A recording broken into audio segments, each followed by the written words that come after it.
ఖరీఫ్లో సాగు చేసిన కంది ప్రస్తుతం పూత పిందె దశలో ఉంది. ఈ దశలో కంది పైరులో ముఖ్యంగా పురుగుల బెడద ఎక్కువగా ఉండి నష్టం ఎక్కువగా కలుగజేస్తూ ఉంటాయి. ఈ పూత దశలో ముఖ్యంగా మరుక మచ్చల పురుగు, శనగపచ్చ పురుగు, కాయిగ పురుగులు అనేది ఎక్కువగా ఆశించి నష్టం ఎక్కువగా కలుగజేస్తూ ఉంటాయి. మరుక మచ్చల పురుగు, శనగపచ్చ పురుగులను మనం పైరుపై ఈజీగా సులభంగా గుర్తించుకోవచ్చు. కానీ ఈ కాయిగ నష్టం మాత్రం పైకి కనపడదు. ఈ కాయిగ పిల్ల పురుగులు కాయ లోపల దాగి ఉండి ఎక్కువగా నష్టం కలుగజేస్తూ ఉంటాయి.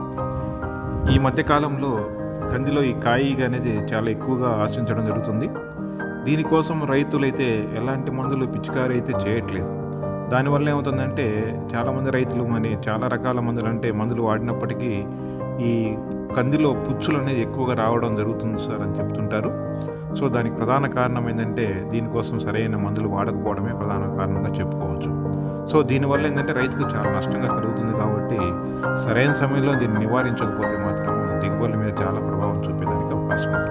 కంది పంటలో ఈ కాయిగ రావడానికి ప్రధానమైన కారణాలు గమనించినట్లయితే కంది పైరు పూత దశలోను అలాగే కాయ దశలోను ఏదైనా వర్షాలు కురిసినప్పుడు, వర్షాల తర్వాత ఎండ ఎక్కువగా కాసినప్పుడు ఈ కాయిగ రావడానికి ప్రధాన కారణాలుగా చెప్పుకోవచ్చు.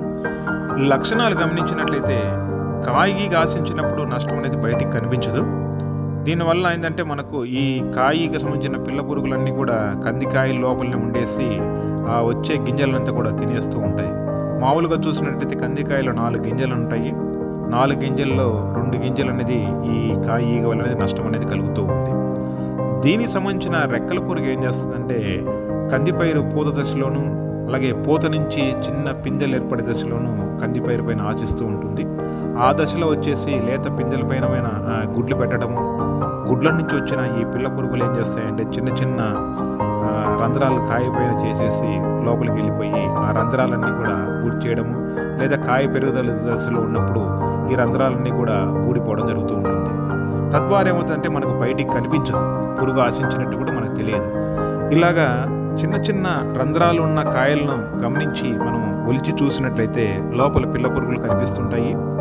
అలాగే ఈ పురుగులు తిన్న గింజలు కూడా మనకు కనిపిస్తూ ఉంటాయి. వాటిని మనం పుచ్చులనే అంటుంటాం.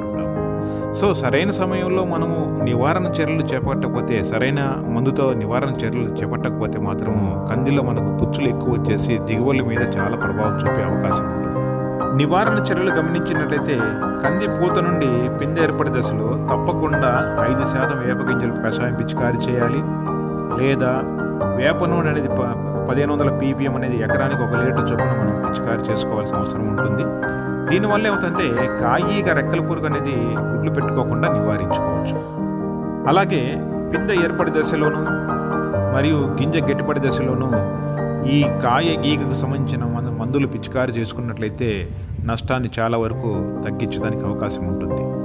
మరి ఈ పిచికారీ చేసే మందులు గమనించినట్లయితే మోనోక్రోటోపాస్ ఎకరానికి వచ్చేసరికి 320 మిల్లీలీటర్లు, లేదా డైమీథియోయేట్ ఎకరానికి వచ్చేసరికి 400 మిల్లీలీటర్లు, లేదా ప్రొపినోపాస్ ఎకరానికి వచ్చేసరికి 400 మిల్లీలీటర్లు, లేదా థయోక్లోరోఫీడ్ ఎకరానికి వచ్చేసరికి 150 మిల్లీలీటర్లు, లేదా థయోమిథాక్సమ్ అనేది 80 గ్రాములు, లేదా లూఫెనురాన్ అనేది ఎకరానికి వచ్చేసరికి 200 మిల్లీలీటర్లు.